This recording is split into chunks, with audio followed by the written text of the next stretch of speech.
Come on down, Jamaica's used car auto market. All imports, domestics must go. Come see the little blow up man today. If you are the fine part of it.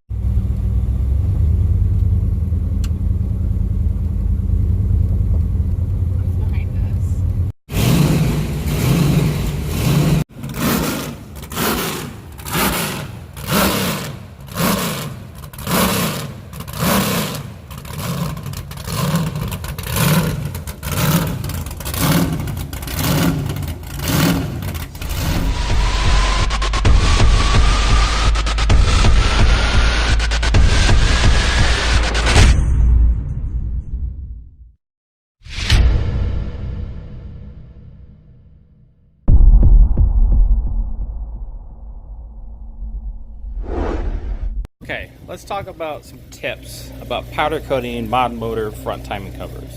Now, I learned these tips from powder coating the one on my 3-valve. I would tape this before, right? That's where the valve cover overlays, okay? But I did that, and then you can still see sandblasted material, right? Because the valve cover doesn't completely cover that. So I'm going to powder coat all this. I did plug the holes, so that'll be fine. So that'll look nice on the valve covers. Which I had to do. I had to powder coat the valve covers too. For holes like these, right? I just plug them. But holes with standoffs like this, I should have recorded that before. But a pulley goes on there, so that's a machine surface. You want to tape on the outside of that. These are good to plug them, right? The surface really doesn't matter so much. Again, cam sensor, same thing. There's only one on the 2-valve. I do tape the bottom of the oil pan flange here, and then I tape these flanges here. These are machine surfaces for the front 2 bolts of the power steering pump bolt too. So, all right. So I've already rinsed it with brake clean, cleaned it up. Now we're ready to heat it up. All right. One more tip and trick: if you're trying to powder coat tubing that doesn't have a flange or something where you can put a hook on it, what I do is I drill a small hole above the bead. You put a little thin piece of wire on it, hang it that way. Let me drill that, and I'll show you what it looks like. Let's see, just like that. It's a tiny hole, piece of stainless wire. I can hang it from the hook now.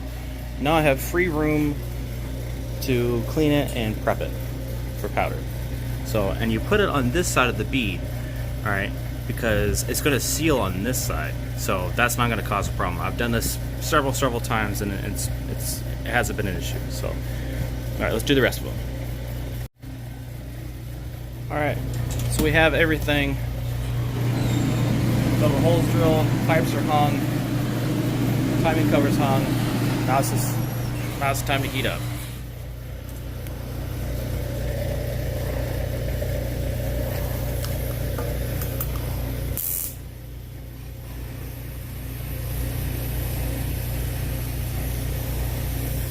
You want to do this hot.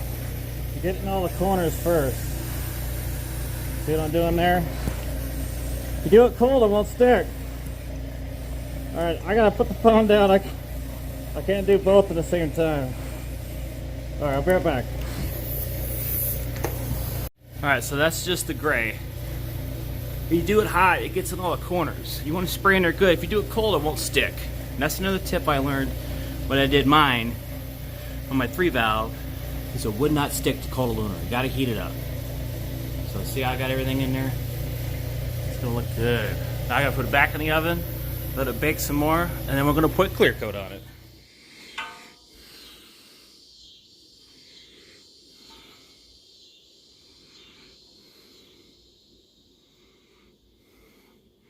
So when I get to the shop, pop that gasket out, give me a perfectly clean surface with no powder. So I put the new seal in. Crank sensor, cam sensor. Yeah, see this is where I pulled the gasket out, the O-ring. Leaves a nice crisp edge. I'll peel this one out. Same thing, nice and clean, no powder in the sealing area, so we're good to go. And the tubes turned out really good too. You know, nice clean hole. I'm gonna put the stud in there. You know, that'll come out, leave nice clean threads. Alright, so make sure you watch the next video on Fix a Fab when we install all this. So that concludes the tips and tricks for powder coat and mod motor front covers and turbo tubing. Thanks for watching.